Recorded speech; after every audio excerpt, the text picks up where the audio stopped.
Welcome to the live, guys. I'm about to do some studying, so feel free to stay tuned and watch me study.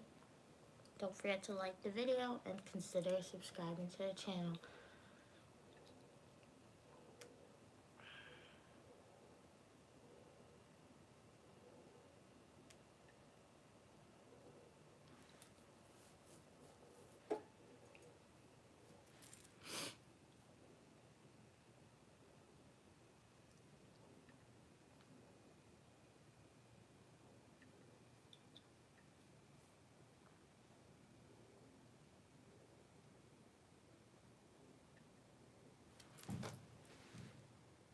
Welcome back. Welcome, everyone.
Hello, welcome. Doing some practice problems right now.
welcome guys. I'm doing practice problems. Hey, welcome Jet, welcome Bree, welcome.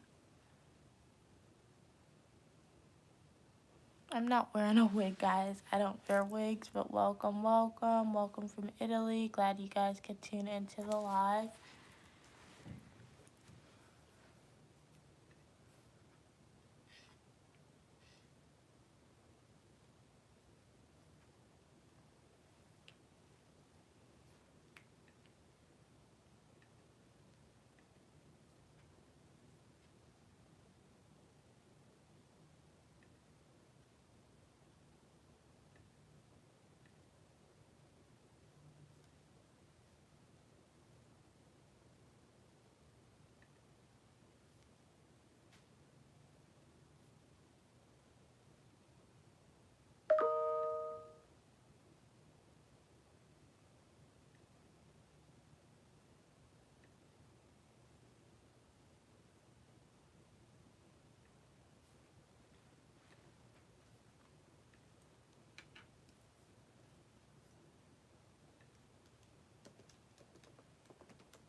No, I'm not doing homework. I'm doing practice problem.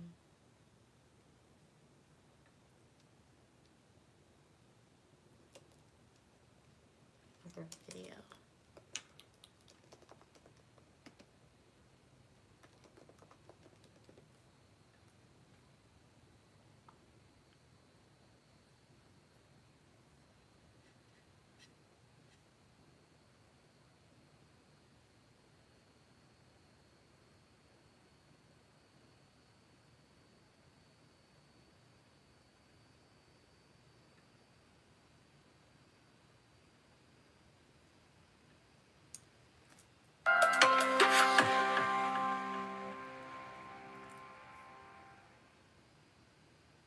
Hi, this is Matt at LSAT Lab, and today's lesson is on most supported questions in the logical reasoning section. Most supported questions are about 8% of all logical reasoning questions, so it's a really common question type, one that if you can master, is going to really help you both in logical reasoning and in reading comprehension.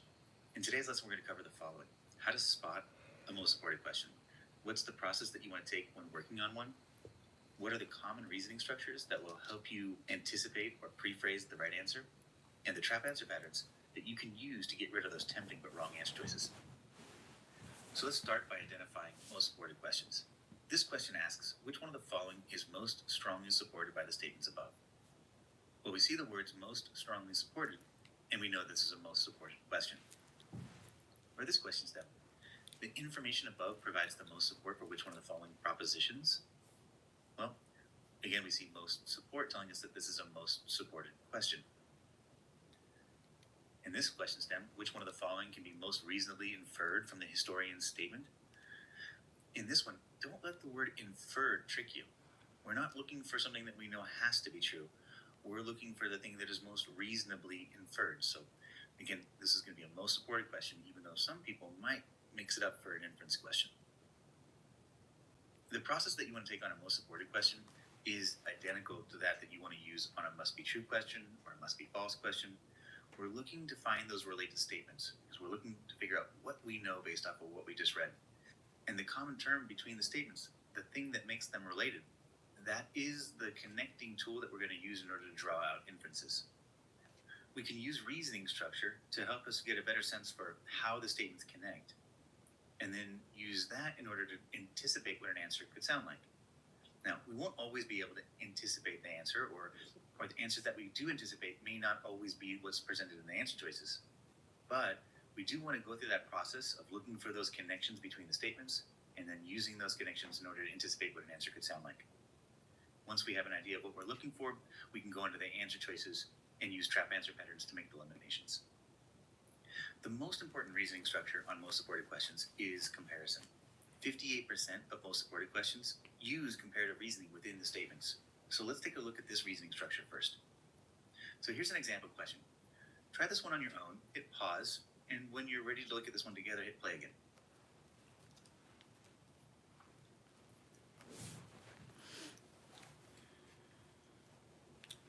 Components of the electric car maintain which one of the following most logically argument.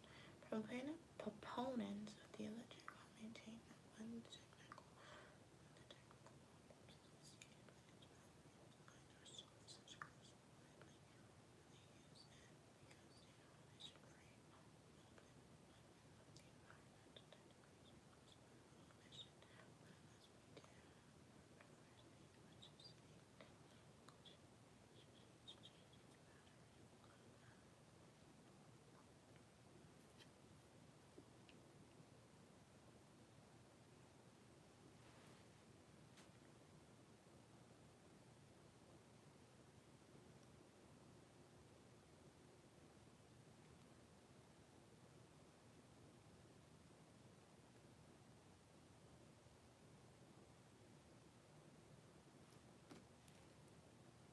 All right, welcome back. So we're looking for the claim that most logically completes the argument. And since the last statement involves thus, we know that we're looking for something that is inferable, or at least most strongly inferable, from the given statements. In the beginning, we're told proponents of the electric car maintain that when the technical problems associated with its battery design are solved, such cars will be widely used and will result in the abatement of the environmental degradation caused by auto emissions. So, what are they telling us here? The proponents of the electric car are basically telling us how good it's going to be. It's going to result in an abatement of the environmental degradation. Well, abatement is not necessarily a word we typically use. If you're fully caught up on your vocabulary, you'll know that it means to reduce. So what are they saying? They're saying it's going to reduce the environmental degradation or damage caused by auto emissions. So auto emissions are causing degradation or environmental degradation. And the electric car will result in a reduction of that degradation or damage. So this is going to mean, so we'll have less damage with the electric car than with cars before. Notice that the statement begins with proponents of the electric car maintain. That means that some people believe. Typically, when the author says what others believe, the author does so in order to challenge them. So the author's in a debate here with those proponents of the electric car, and the debate is either for or against the electric car. Now, there are proponents of the electric car who are advocating for its use, and then the author comes in and seems to undermine that view. And so we have a critic of those proponents, and the proponent of the electric car is saying that electric cars are emission-free. And then the author comes in and says, but unless we dam more rivers, the electricity to charge these batteries will come from nuclear or coal-fired power plants. So the critic is saying, hey, wait, just because the car is electric doesn't mean that the energy that it's using is clean, right? Because that energy has to come from somewhere. It may not be emitting emissions, but the electric car still needs to get its power from somewhere. And without damming rivers, we're going to have to get that electricity from nuclear or coal-fired power plants. Those are our options, essentially. Dams, nuclear power plants, and coal power plants. And then the critic says that each of these three power sources produces considerable environmental damage. So this is a relationship that essentially says that hydroelectric, nuclear, or coal-fired power plants, they all produce a considerable amount of environmental damage. So that's the concern from the critic, that the electric cars are going to require energy from somewhere, and that somewhere is going to imply significant or considerable environmental damage. Okay, so we have the proponents who are saying, hey, they're emission-free, and the critic who's saying, hey, yeah, but that electricity needs to come from somewhere, and that somewhere is going to also involve environmental damage. So let's anticipate what the answer might sound like. The critics are advocating against the proponents of the electric car. Well, what are the proponents of the electric car suggesting? They're suggesting that electric cars are going to result in an abatement of environmental degradation. Right? So there's going to be a reduction in environmental damage. And the critic is saying, hey, look, you're not considering the environmental damage caused by producing the energy for that battery in damming rivers or building nuclear power plants or coal-fired power plants. We have to get the energy from somewhere, and all three of those sources produce environmental damage. So what is the inference these statements are designed to lead to? Essentially, that the benefits of the electric car aren't going to be as great as the proponents suggest. Now let's take that and look in the answer choices for something that matches it. Answer choice A says that the electric car will have worse environmental consequences than its proponents may believe. Well, the words worse environmental consequences, we don't actually know that the environment is going to be worse off. But Answer choice A is not saying that the environment will be worse off. It's saying that it'll be worse off than the proponents may believe, that the benefits won't be as great as they're suggesting. Well, they're suggesting that electric cars are going to result in an abatement of environmental degradation, it's going to have a reduction in it. And the critic of the electric cars is suggesting, hey, look, there's going to be some environmental damage caused by the energy produced to fill the battery. So that simply means that the benefit of an emission-free car won't be as good as the proponents are suggesting, because there's going to be also that additional damage caused by the production of the energy. That doesn't necessarily mean that the environmental damage caused by the production of that energy in those power plants is more significant than the savings that we get from having emission-free vehicles. Nor does that mean that the benefits derived from having emission-free vehicles outweighs the damage that was done by producing that energy in power plants. So we know that there is going to be some savings. We know that there's going to be some costs. We don't know which one is greater. And A is saying that the benefits won't be as great as the proponents of electric car may believe. This looks okay, so I might hold on to answer choice A and see what else we get. Answer choice B says that the electric car will probably remain less popular than other types of cars. Well, the popularity of the car is nowhere discussed within the statements. This might be something that you might come up with on your own and think down the road. What happens if there are consequences to the environment that weren't being considered? It might turn out that leads to the car being less popular. But we can't support that with any of the statements here. So let's get rid of that for being out of scope. Answer choice C says that the electric car requires that purely technical problems be solved before it can succeed. If we look into the statements where it discusses technical problems, that idea of technical problems occurs within the proponents of the electric cars statements. The proponents of the electric cars maintain that when the technical problems associated with this battery design are solved, that word "when" is making technical problems a sufficient condition for the use of these cars to result in an abatement of environmental degradation. So that's saying that it's going to be the trigger, not the requirement.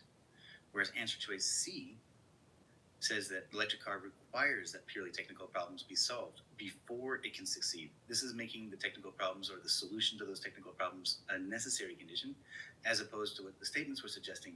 This was more like a sufficient condition. So answer choice C is reversing the logic of the proponent's claim. Answer choice D says that the electric car will increase the total level of emissions rather than reduce it. When the critic talks about the damage that's going to be done by producing this power in power plants, the critic doesn't suggest whether the damage is going to represent emissions or other kinds of damages. If we assume that that damage takes the form of emissions, which we probably shouldn't do, we still don't know what's going to happen to the total level of emissions. It might go up if the emissions caused by the production of that energy in the power plants is great, or it may go down by a little less than we were hoping for if the damage caused by producing that power in the power plants is small. But we don't really know, nor do we know whether that environmental damage is actually taking the form of emissions. So either we can think of D as being too strong or possibly unsupported. Either way, it's not supported by the statements. Answer choice E says that the electric car will not produce a net reduction in environmental degradation. Now, this one could be very tempting. I can see why this one would look very good. But if you think about answer choices A and E, A says that the electric car will not have the same benefits that the proponents of the electric car maintain, whereas answer choice E says that there is going to be no net reduction in environmental degradation. Well, if the damage done by producing power in those power plants is less than the damage done by the emissions we'll be reducing from using electric cars, then there will still be a reduction in the environmental degradation. Right? We don't actually know that there's not going to be a net reduction. We just know that the reduction in environmental damage claimed by the proponents of electric cars won't be as great as they think it's going to be, because they also have to factor in the environmental damage produced by the power made in the power plants. So we may not have as much of a benefit, but that does not mean that we're not going to get a benefit at all. Answer choice E is simply too strong. So in this question, we do have more than just comparison. There's a causal relationship asserted by the proponents of the electric car that it will cause a reduction in environmental damage. There's a conditional relationship in that last premise that says that each of these three power sources produces considerable environmental damage. But the missing piece of information that will allow us to determine whether the critic or the proponents of the electric car are right is the relative size of the environmental damage caused by the emissions coming out of regular cars and the environmental damage caused by the power produced in power plants. Depending upon which one is greater, but whether or not the proponents of the electric car are right depends on the environmental damage produced by the power plants. If that damage is greater than anything that we save or benefit from using emission-free vehicles, then the proponents are wrong. Whereas if it's less than the damage caused by those emissions, then the proponents are right. Let's look at another example, but with this one, it'll focus more on causation. Go ahead and give this one a try. Hit pop.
And when you're ready to discuss it together, hit play again.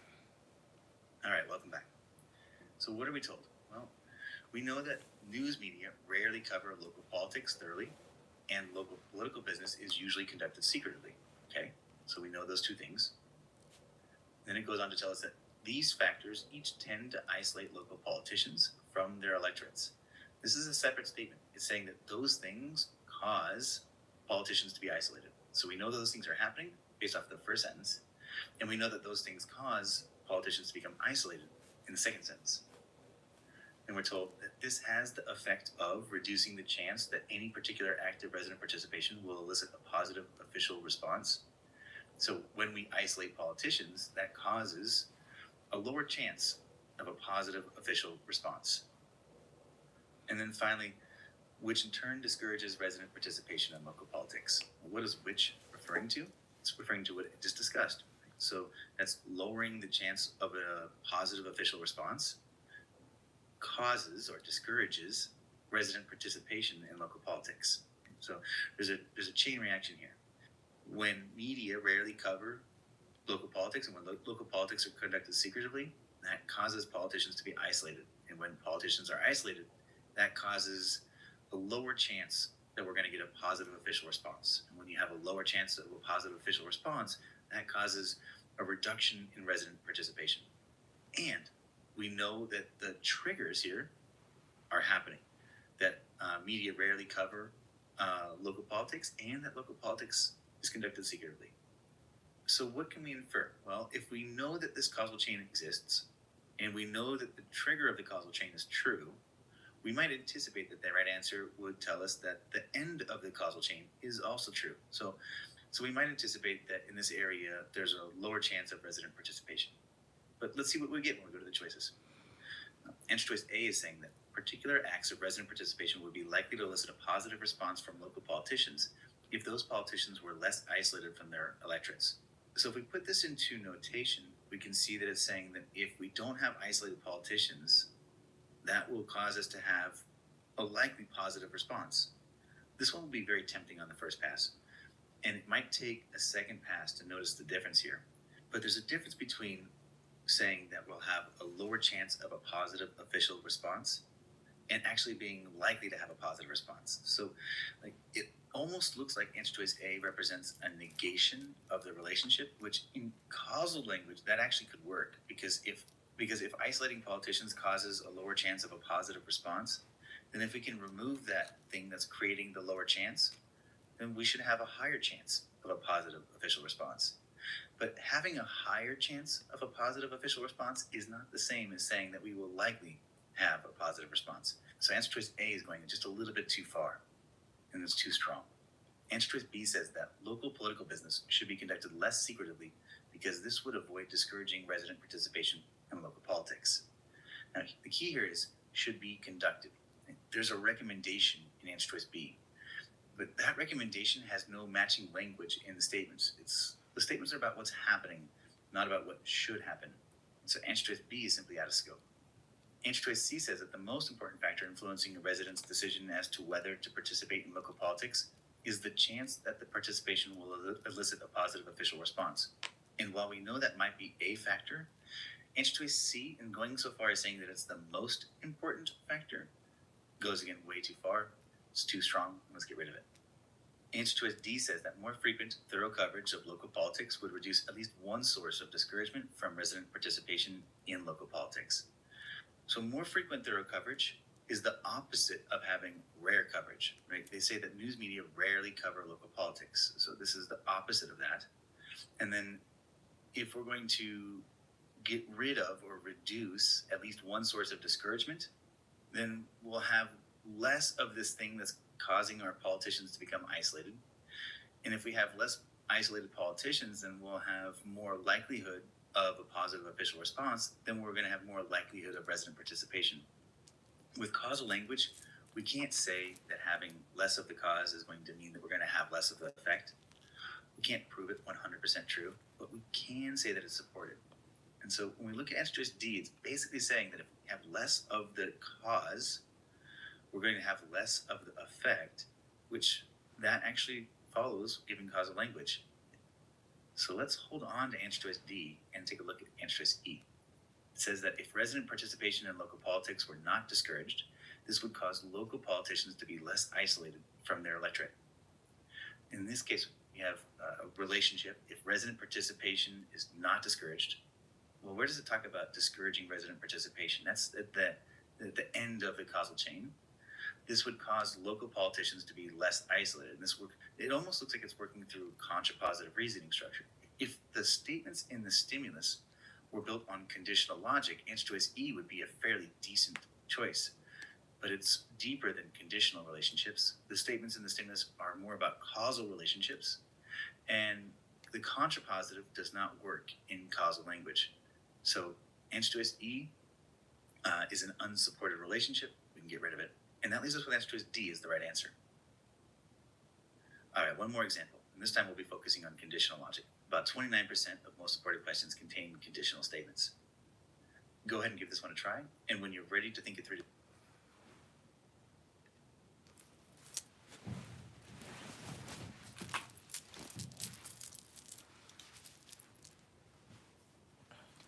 Can't show mini map.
together, hit play again.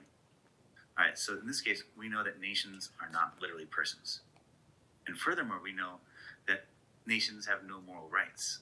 Next, we're told that no nation can survive unless many of its citizens attribute such rights and responsibilities to it. So the word unless is going to organize this sentence into an if-then relationship. And surviving, it says that no nation can survive unless, so you take what comes after unless, which is attributing such rights and responsibilities to the nation. That becomes the necessary condition. And then you negate the sufficient condition, and then we put survival on the left.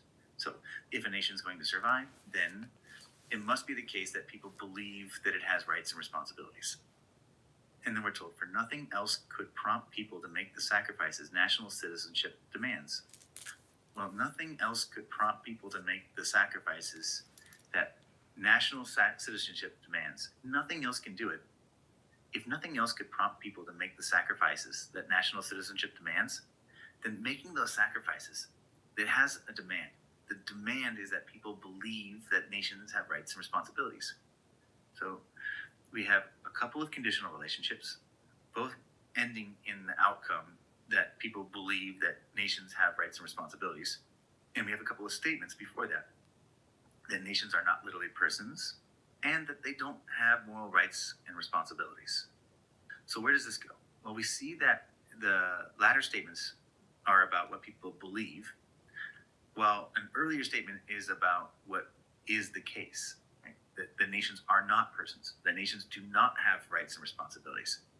But having rights and responsibilities is a necessary belief in order for our nation to survive, or in order for people to be willing to make sacrifices for that nation. So maybe there's a mismatch between what people need to believe and what is truly the case. Let's see what we get with the choices. Answer choice A says that a nation cannot continue to exist unless something other than the false belief that the nation has moral rights motivates its citizens to make sacrifices. So cannot continue to exist unless. So if it's going to continue to exist, then something other than the false belief that the nation has moral rights motivates its citizens to make sacrifices. Well, we don't necessarily need something else to do it. We just need them to believe that it's true. So if we put this into an if-then relationship, what comes after unless goes on the right side of the arrow, what comes before unless goes on the left side and gets negated. And we could express this as if the nation is going to survive or continue to exist, then something other than the false belief that the nation has moral rights motivates its citizens to make sacrifices. So it's got to be something else. But we know that in order for it to survive, it needs to have people who believe that the nation has rights and responsibilities. We don't necessarily know that there has to be something else motivating people.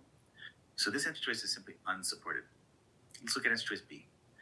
It says that a nation cannot survive unless many of its citizens have some beliefs that are literally false. Well, again, with this one, we can use the word unless to create a conditional relationship. What comes after unless goes on the necessary side of the conditional. What comes before unless gets negated and put on the left side of the conditional, which means that if a nation is going to survive, then people need to have false beliefs.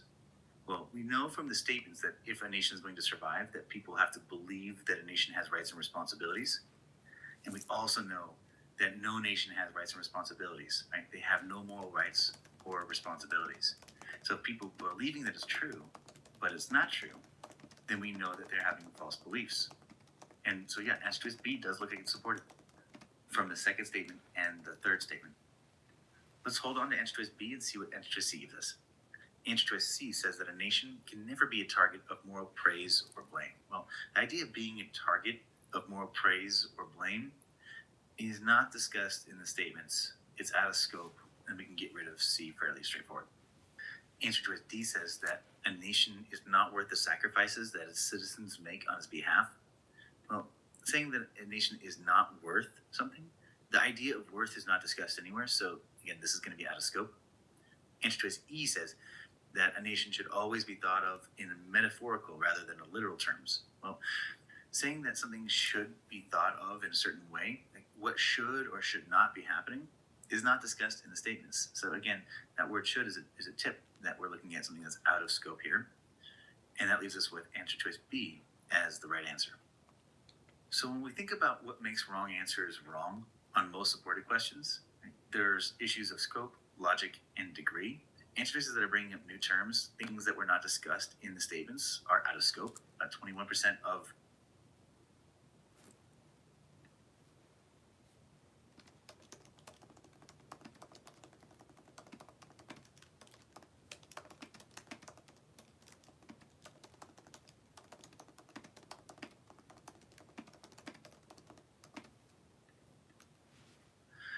wrong answers are wrong because they're out of scope. Answer choices that build different kinds of relationships between terms that were presented in the statements. 21% of wrong answers are wrong on most supported questions because they're simply building an unsupported relationship. 17% of answer choices are wrong because they're contradicting the statements presented initially. 7% of wrong answers are wrong because they're either reversing or negating a relationship or an inference of those relationships. And then 33% of wrong answers are wrong because they're simply too strong. This is a really important one. When you get to most supported questions, pay attention to the degree and make sure that the answer choice you're looking at is not stronger than what is supported by the statements. So in summary, you spot a most supported question with language in the question stem, and you're looking for most supported or most reasonably inferred, or provide the strongest support for. Language that will suggest that it's going to be the best of what's available, but not necessarily something you know 100% to be true. All three reasoning structures are present on most supported questions.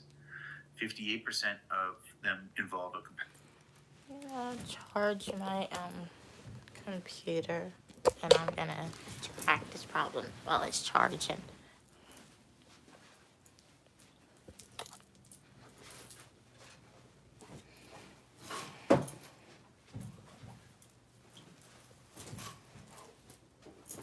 Welcome everybody to the live. I have to charge my computer. I'm gonna plug it up and then continue with my practice problems.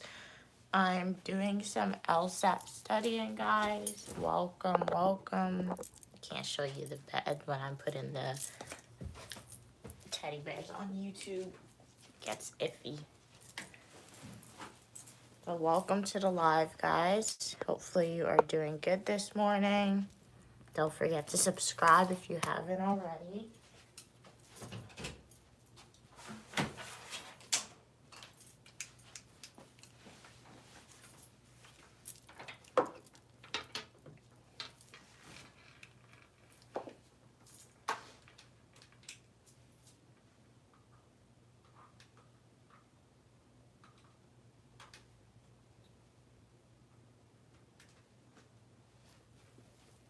It's cold in here.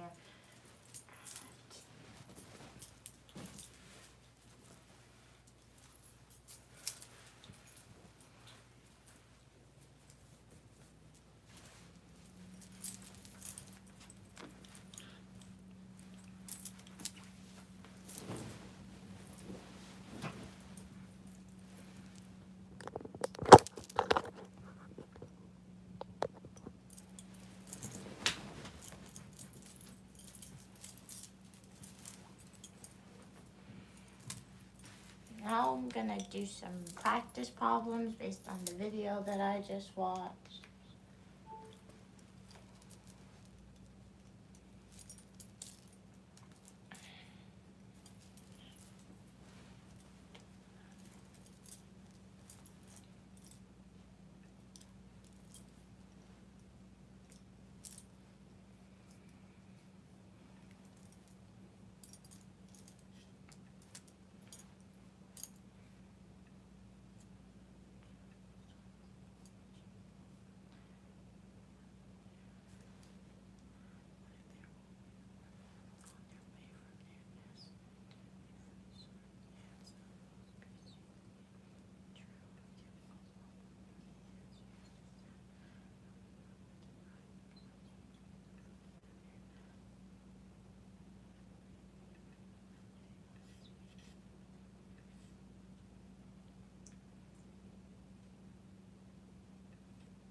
question 12 is a really tough, most strongly supported question. Let's take a look at I think it's tough because, well, E is just a super attractive wrong answer choice. Let's take a look. On their way from their nest to a food source, ants of most species leave a trail of chemicals called pheromones, and they use the scent of the pheromones to guide themselves between the food and their nest. So it's like, you over the nest, you go first, you take a right around the big rock, and then you cross the river, past the mountain, and you're at your food. So all pheromones evaporate without a trace almost immediately when temperature is above 45 degrees, and that's really typical in afternoons in the Sahara Desert. So, well, what then, right? What then? I mean, do they not forage for food in the afternoon in the Sahara? If they do forage food, do they use some other method to guide themselves, right? E is really, really attractive. E even has you make a bit of a read between the lines inference to make you feel good about it, right? If any Saharan ant forage for food in the afternoon, which we know is when above 45 degrees, right? Pheromones vanish. Those ants are less efficient when temperatures are above 45 than when they're lower. And you're thinking, oh, hey, look, see, they said it's typical. Not all afternoons above 45, right? Some afternoons above 45, some afternoons not above 45. And of course, why wouldn't they be more efficient when the temperature is lower, when their pheromone trails exist? Well, because you don't know anything about how efficient this system is. You don't know anything about what happens when they don't get to use pheromones. What do? Do they just stay at home, or do they use some alternative system of guidance that perhaps might be even more efficient than pheromones? You said you don't know any of that stuff, right? And look, now contrast that with answer choice C, which is the right answer. Any ant live in the Sahara Desert and forage no time but the afternoon. Right? So most of those days they're going to encounter above 45 degrees when their pheromones aren't working.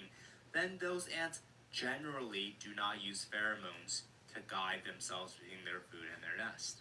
They can't, right? Of course they generally don't. How could they generally use pheromones? Generally, there are no pheromones because they evaporate without a trace, right? Almost immediately. C is not committing to any position about what other alternative system C is just saying they don't use pheromones, right? That's it. E in addition to that assumes that if you're not using pheromones, you're doing something less efficient, which we don't know. Right, you see the difference there? E takes an additional step. Alright, now A, B, and D are pretty bad. Most ants forage for food either only in, what are you talking about, rainforest ants? Right, like, what? Right, if we're talking about rainforest ants, maybe most ants in the world are in the rainforest. In which case, this has nothing to do with it. Right, who knows what it's Anyway, most ants that do not use pheromones to mark a path live in the Sahara. I don't know that. Right, most ants that don't do this is all modifier for ants. Most of those types of ants live in the Sahara. Right? If any ant do not use pheromones to navigate, those ants use a different substance that doesn't evaporate. What? If they don't use pheromones, how do you know what they do? Why are we committed to saying they must use some other substance? Like, what about here tells us this? Right? Absolutely nothing. So guys, while I do practice problems, I saw a video yesterday and they said if you have like a piece of paper and you scribble stuff or write with your non-dominant hand, it helps you focus more. So I'm gonna try that and see if that aids in the studying. Which cannot be true. If the statements above are true, that tells you you're doing some sort of inference question because they're calling the paragraph statements rather than an argument or reasoning. And instead of asking us what must be true or what's most supported, as a typical inference question would, this actually says which can't be true. This one feels a little bit more like logic games, where we are often asked each of the following could be true except, and we know to convert that into 4 of them could be true, 1 of them must be false. There's a softer version of this that's sort of like the difference between must be true and most supported. Instead of flat out saying must be false, they'll just say it's the least compatible.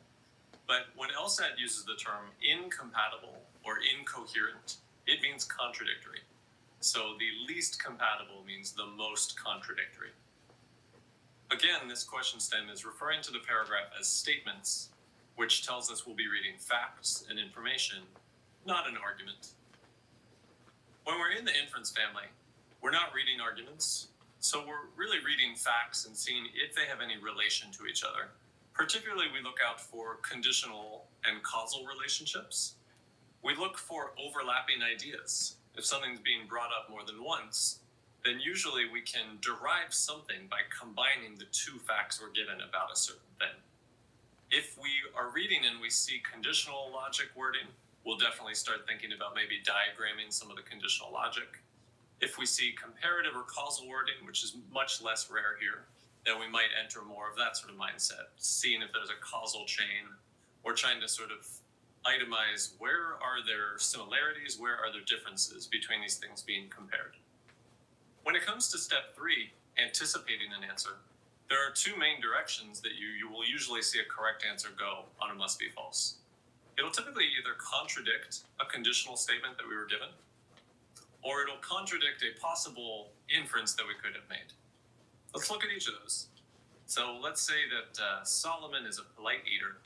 He only double dips his shrimp when the cocktail sauce is down to its last bits, and he often uses a wet nap after he's done.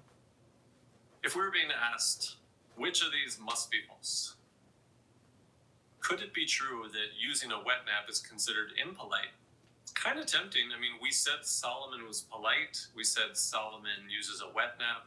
So this feels like it's going against that. It's saying using a wet nap impolite. However, it never connected politeness to using a wet nap. Both of those things were mentioned, but it never said if you're a polite eater, you always use a wet napkin after you're done eating something messy. So this does not contradict anything. B says that he always uses a wet nap before he eats. And we might think, well, we don't know that. We only heard that he uses it after he's done eating. Okay, this is wrong. But is it contradicting anything? The danger on must be false is that we confuse something that we wouldn't be able to prove with something that is provably false. So we don't have any idea. Maybe he uses a wet nap before he eats and after he eats and throughout. He goes through a lot of wet naps when he sits down to eat shrimp. All of that is compatible with the passage. C says that at his birthday party, he took a fresh bowl of cocktail sauce out of the fridge and dipped his shrimp in it twice. It seems like a relatively innocuous idea, but wait, we were given a rule that says he only double dips if it's down to the final bits, and this is a fresh bowl. So this actually does contradict something we were told. We were told a conditional, signified by the word only when. Only and only if and only when always indicate necessary conditions. So this is actually telling us that in order for him to double dip his shrimp, it's a requirement that the cocktail sauce is down to its last bits. Required things go on the right. That's called the necessary condition. The required, the necessary thing. The contrapositive would say, if the sauce isn't down to its last bits, he's not going to double dip his shrimp. But we were just given a counterexample. When you're trying to contradict a conditional, it has nothing to do with negating or contraposing. It just means provide one counterexample. The form of a counterexample is always something in which the trigger happens, but the outcome doesn't. So in this case, he double dips, but it was not the case that the sauce was nearly done. So C would be the correct answer here. It contradicts a conditional. One of the ways in which they make that answer less obvious and less appealing is by putting in extra details like birthday party or his fridge. If we see a conditional in the statements, we should pay a lot of attention to it because it's very likely that a correct answer will do this. Say that the trigger happens, but say that the outcome isn't happening. The other type of correct answer on a must be false question is an answer that contradicts something that we could have inferred from the statements by pulling two or more facts together. If we look at these statements, Solomon has been trying to cut down on his shrimp eating. For the past 2 weeks, the number of shrimp he's been eating has indeed declined, although the total weight of shrimp he's eating has not. And every day he writes another blog article about freeing himself from the tyranny of shrimp. If it wasn't already obvious, these are not very realistic LSAT paragraphs. So if we're being asked here, which of the following must be false, pause the recording and take a look at these three answers. And then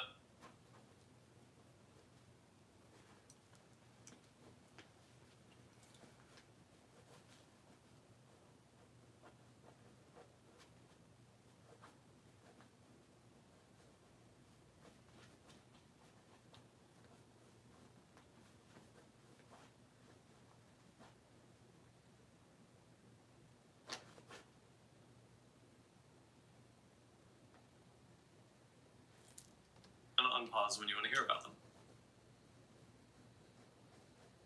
Welcome back. Is it possible that no one, including Solomon, reads his blog? It is. All we know is that every day he writes another article. We don't know if he reads that article. We don't know if anybody else reads that article. So it is possible that he is just typing these and no one is ever reading. A could be true. B says that the shrimp he was eating a month ago are heavier than the shrimp he's eating now. Well, that actually is contradicting something we know. There was a comparative relationship there, that the number of shrimp has gone down, but the total weight of shrimp has not gone down.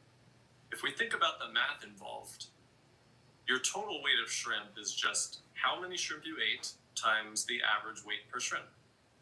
If I eat 10 shrimp, and on average they each weigh about 20 grams, then I ate 200 grams of shrimp. If we find out that he's eating the same total weight, or at least as much, even though the number of shrimp has gone down, then the only way to balance out that math is to infer that the average weight per shrimp has gone up. The possible inference these facts allowed us to make are that for the past 2 weeks, he's been eating, on average, heavier shrimp. B contradicts that idea and says that the shrimp he was eating a month ago are heavier than the shrimp he's eating now. Now, there are slight technicalities with a month ago in the sense that our paragraph never exactly clarified what Solomon is doing a month ago, but we will take this as a 98% provably false type answer. C says that he only writes blog articles about shrimp. Can we infer that? Heavens no. We know he writes blog articles about shrimp, but he might write blog articles about other things as well. I've heard he has a passion for wet naps. So C could be true, could be false. The important thing is it doesn't contradict anything. In order for us to pick C, we would have to be able to tell from this paragraph that he writes blog articles about things other than shrimp. And we haven't heard anything like that, so we have no way to contradict it. So B was our correct answer. It contradicted a mathematical inference we could pull out of that comparison. Again, the two patterns for correct answers are that they will contradict a conditional statement they gave us, or it'll contradict a possible inference we could have made. So when you read a must be false paragraph, you should still use your normal inference brain to look for what sort of possible things you could infer by combining two or more ideas. And remember that must be false doesn't mean which answer is making a bad, unsupported inference. Illegal reversals and illegal negations are illegal inferences, but they're not contradictions. It's not about, hey, we didn't talk about that, therefore it must be false. Anything out of scope could not possibly be contradicted. You can only contradict something that you know about. But must be false is saying something we do know is wrong. Let's take a look at a real example from test 71. Pause the recording. Try this problem on your own. Clearly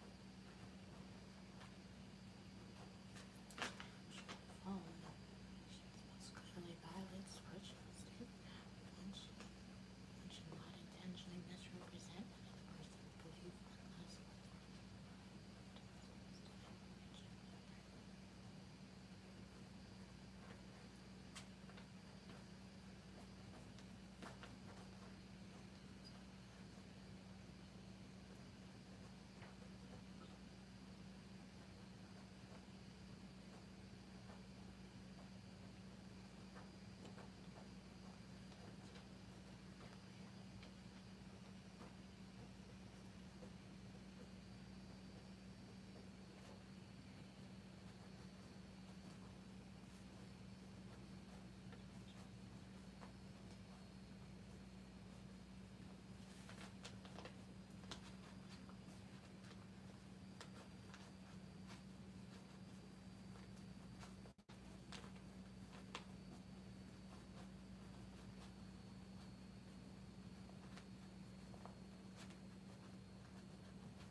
about a minute and a half, and then unpause when you're ready to talk about it.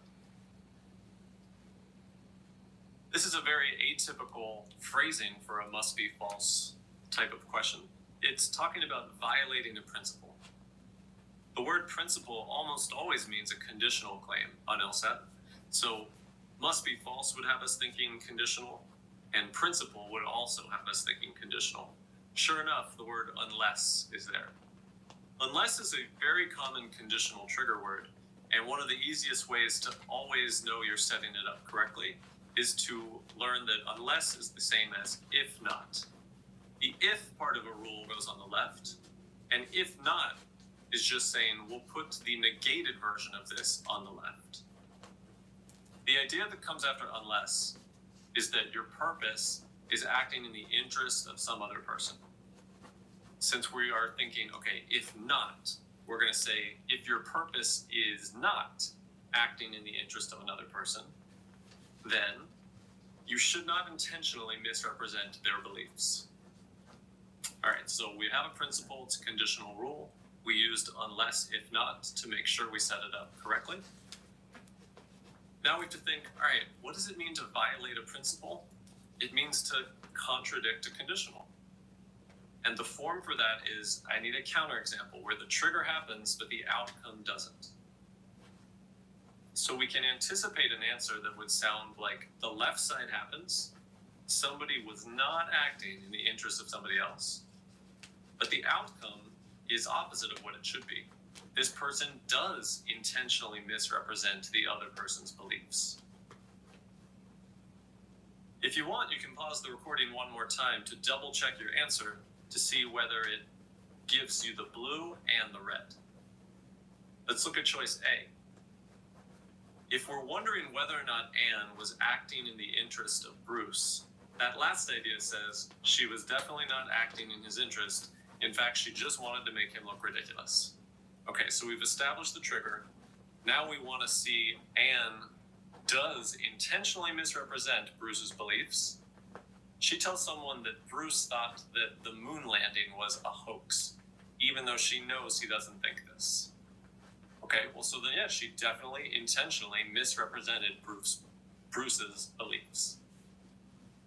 It looks like this is our correct answer, because it triggered the rule, but then gave us the opposite of what the outcome told us we should do. Let's check the other answers to feel better about picking A. B says that Claude told someone Thelma believes in aliens, even though he knew that wasn't the truth, but he wanted to keep this other person from bothering her. So first we wanted to know, is Claude acting or not acting in the interest of Thelma? He is acting in her interest. That last idea is saying he was just trying to keep someone from bothering Thelma.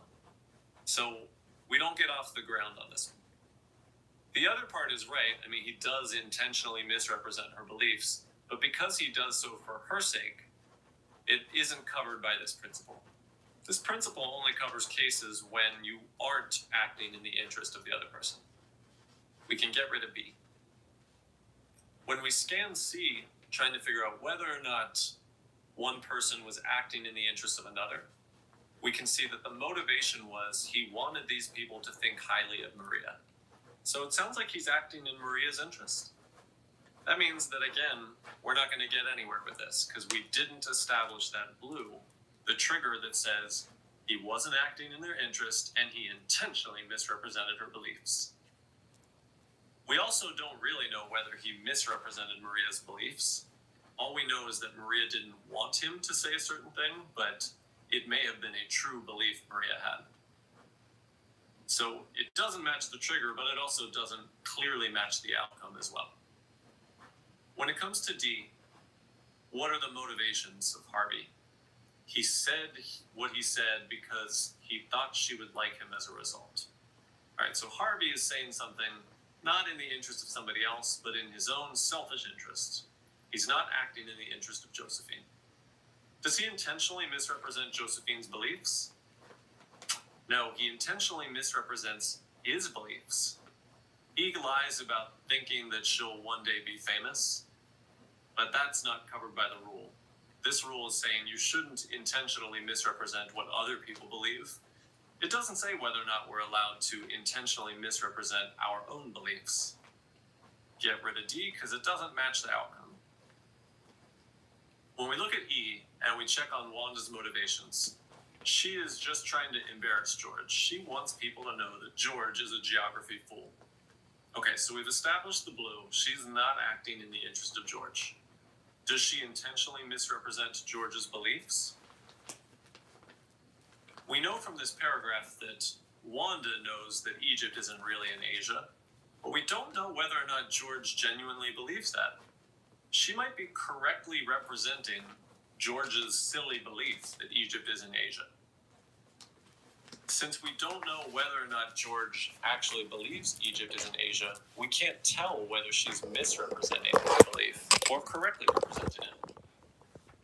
Thus, this answer does establish the blue trigger, but it's not clearly delivering that red outcome. So A is our correct answer. We were trying to violate a principle. We knew we'd be getting a conditional rule, and we know that violating or contradicting a conditional means that you establish the trigger is happening, but then say the outcome isn't. So we picked an answer where somebody was not acting in the interest of someone else and was just trying to make Bruce look silly. Morning, good morning, everybody. Welcome to the live. Thank you so much for tuning in. I'm doing some practice problems right now. I don't know if this method is working, but it can't hurt, so I'm just gonna continue to go with it. Maybe subconsciously it'll help. Please, guys, consider subscribing to the channel, liking the video, and sharing it. And let's get back into studying. Later on, I'll go live again, and then that way I'll be able to speak to you more when I'm done studying. But stay tuned. And she did intentionally misrepresent his beliefs. She told people that he thinks the moon landing is a hoax, even though she knows he doesn't actually think that. Conditional logic is the name of the game in Must Be False. The vast majority of these end up testing conditional logic one way or another. Let's take a look at one more example.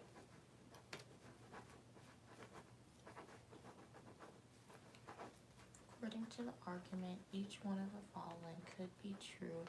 Teachers who have enabled their students to make their own decision except so one is false. Teachers are effective only when they help their students become independent learners. Yet not until teachers have to make decisions to make the class can they enable their students to make their own decisions. So they are ability to make their own decisions is essential. Therefore, teachers are very effective able to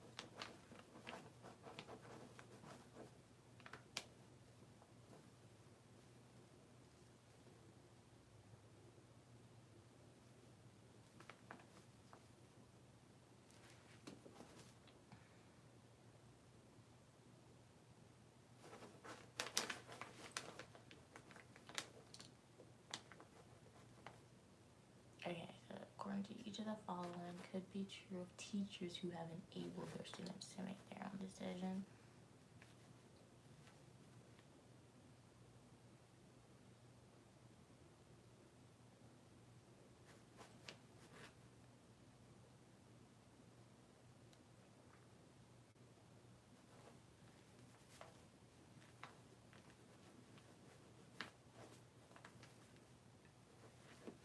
Pause the recording, give this one a try for about a minute and a half, and then unpause when you're ready to talk about it.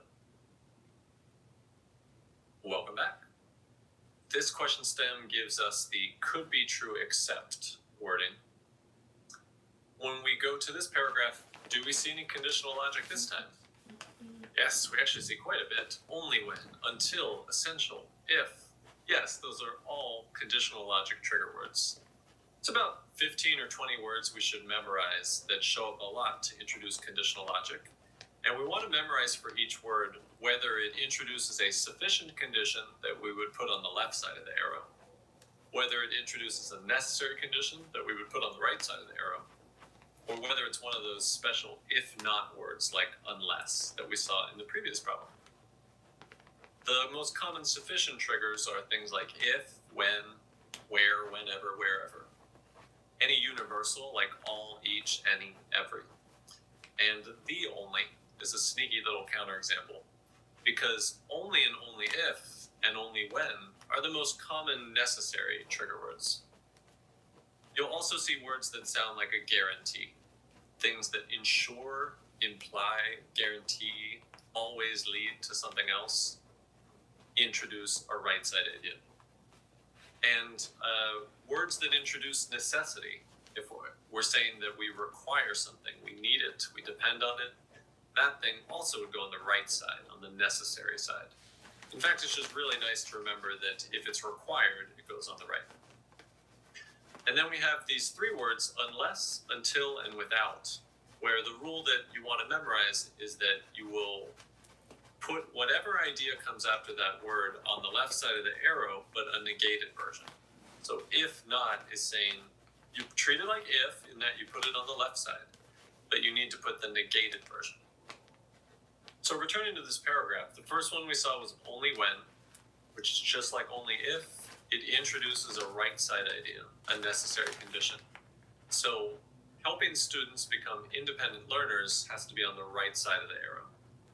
And that means being an effective teacher goes on the left. In our second sentence, we see until, which is an if not. So we need to put on the left side, if teachers do not have the power to make decisions in their own classrooms. The tricky thing here is that the other idea needs the not that appeared earlier in the sentence.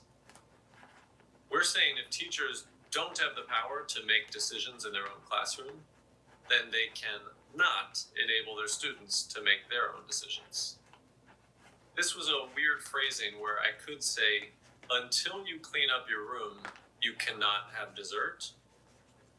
But I also could have said, not until you clean up your room can you have dessert. They would mean the same thing. The third sentence gives us the word essential, which is a synonym for necessity. So I would ask myself, all right, what's the required thing in this sentence? If you're telling me that students' capability to make their own decisions is essential, it's required, then I know that idea goes on the right side of the arrow. So I need the students are capable of making their own decisions on the right side. Becoming an independent learner then takes the left side. We can read conditional statements as the left side requires the right side. So I can read this conditional as becoming an independent learner requires that they're able to make their own decisions. Lastly, the final sentence uses if, the classic, the put it on the left side. So if teachers are effective, then they must have the power to make classroom decisions. One bizarre thing about this question stem is that it said we were going to be reading an argument and still being asked what must be false. So I wasn't sure if we would have to treat assumptions as though they are true. But before I even get there, I just want to figure out what's going on with all this conditional logic. When we get more than one conditional logic rule, they often link together. So we want to look to see, do they have any repeating ideas? Well, effective teachers showed up twice. Becoming an independent learner showed up twice. Having the power to make classroom decisions showed up twice. And being able for students to make their own decisions showed up twice. All right, let's pull out that first rule. If you're an effective teacher, you can help your student become an independent learner. Can we chain anything onto that?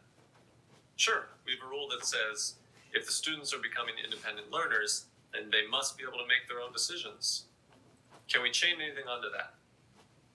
Well, I see a rule about students making their own decisions, but I would need to contrapose it to chain it on, so I will. I'll think, all right, if students are able to make their own decisions, then the teachers did have power to make classroom decisions. Those first three ideas chained A to B, B to C, C to D. So let's synthesize it and make this look a little bit easier. If you're an effective teacher, you can help your student become an independent learner, which means that student is able to make his or her own decisions, which means that you, the teacher, clearly have the power to make classroom decisions.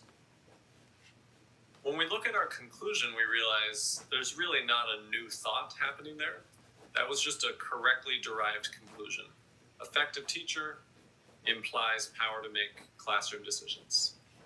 So I don't have to worry about whether or not there were assumptions that we should also be treating as true, because this argument was actually a valid argument. The conclusion just summarizes our conditional chain. If we're going to find something that must be false, and we have a big old conditional chain, then we should again be reminding ourselves that's going to sound like you are the trigger, but you're not the outcome. But the question stem was actually even more specific. It said, what would we know about teachers who have enabled students to make their own decisions? So that's our third link. And when that is true, it tells us that fourth idea. We know that if the students are able to make their own decisions, these teachers apparently have the power to make classroom decisions. So we can infer these teachers definitely have power to make their own classroom decisions. But we can't go backwards in a conditional chain, so I have no idea whether they're effective. I have no idea whether they are helping their students become independent learners. When we look at the answers, we can see that D is actually giving us that inference.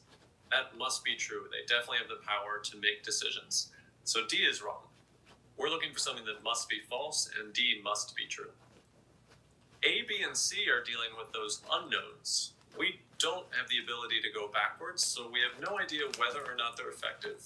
We have no idea whether or not they're helping their students become independent learners. E, meanwhile, contradicts the inference we were able to make. We know they have the power to make decisions in their classroom, so E is contradicting that, saying, no, they don't. They don't have the power. So E is our correct answer. D was something that must be true. That actually was the available inference.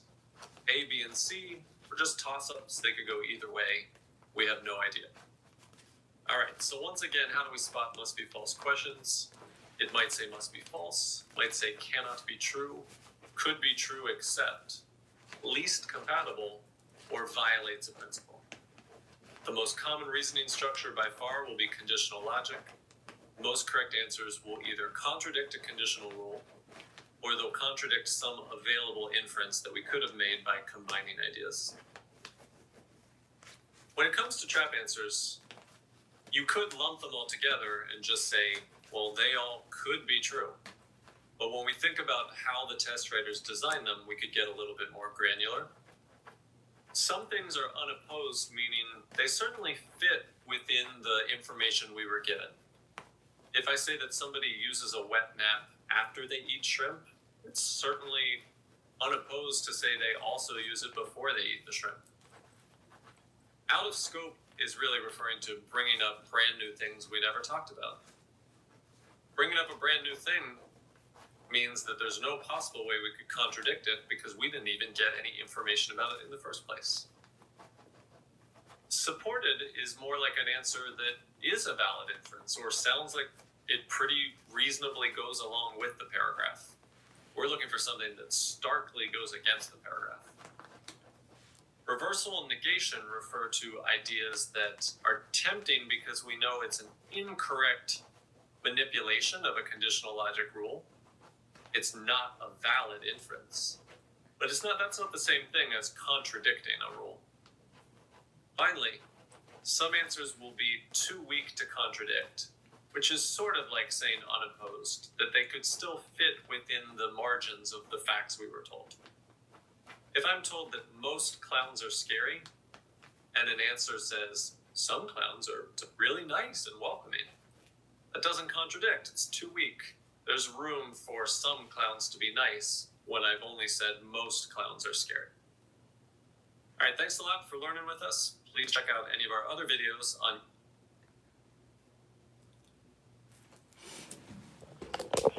Hey guys, I'm gonna take a 30-minute break and then come back to do some more drills / practice problems.